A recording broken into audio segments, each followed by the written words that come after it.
Well, welcome back to Channel On. I'm back on the '06 Ford Focus. What I'm doing is I'm replacing the idler pulley and the tensioner pulley as well. This is the tensioner, and I'm just replacing the pulley itself that was bad.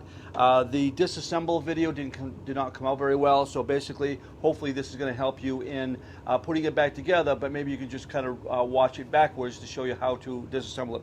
Got the engine all jacked up, got the motor mount pulled off, got everything off. Now we're going to go ahead and put it back together. So let's go ahead and get started. So we're going to go ahead and put the idler pulley on now, and remember the reason why we need to jack the engine up is so we can get the pulley on. But there's also a slot on the side right down here that will kind of help you guide that bolt in. So you take the pulley, you bring it down, you slide it into that slot, and then you can kind of finger start the bolt itself. Now we can get on there with our ratchet and tighten it up.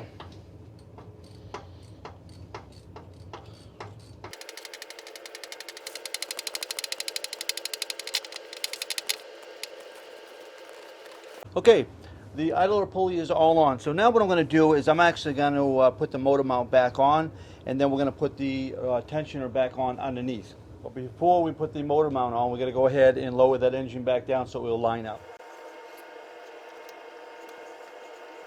All right, let's go ahead and put the motor mount back in.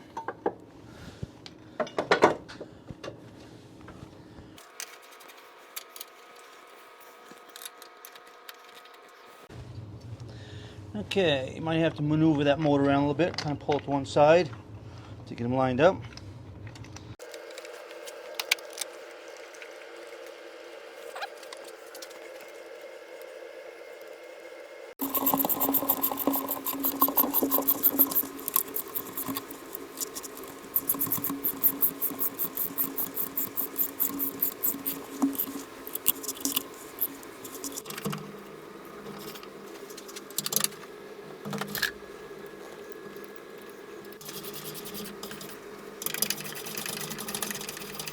So what will happen now, we're going to put the tensioner on. Now, this is going to be a little bit more difficult if you're on the ground. Obviously, the scissor lift does make a difference, but it does make it a little bit easier with the scissor lift.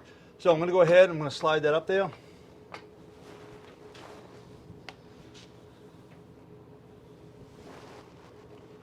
Once you get that started, you might be able to get it there with your ratchet and tighten it up.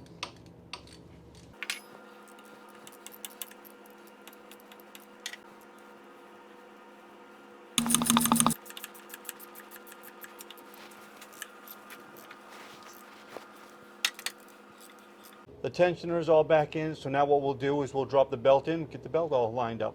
Now this is a little bit more difficult to show on camera, but you're going to need to know what the layout is for your belt.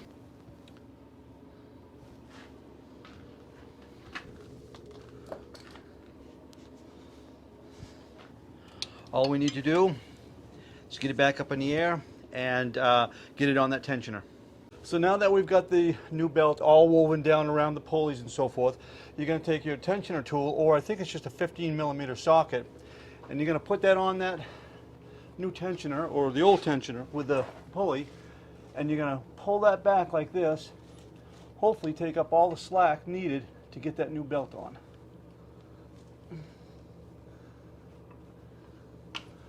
Just like that. Just kind of double check everything. And we are all set to go ahead and put the rest of it back together.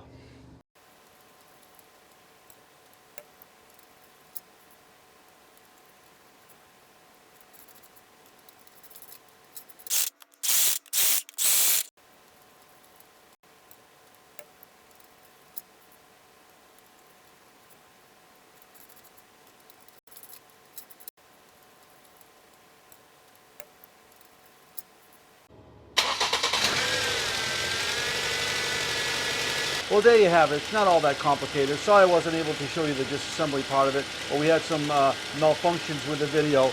But if you kind of reverse this process, you should be fine. So this is how you replace the tensioner pulley, not the tensioner itself. I saved some money by replacing just the tensioner pulley, the idler pulley, and obviously the serpentine belt itself. Well, thanks an awful lot for watching, and we'll see you next time.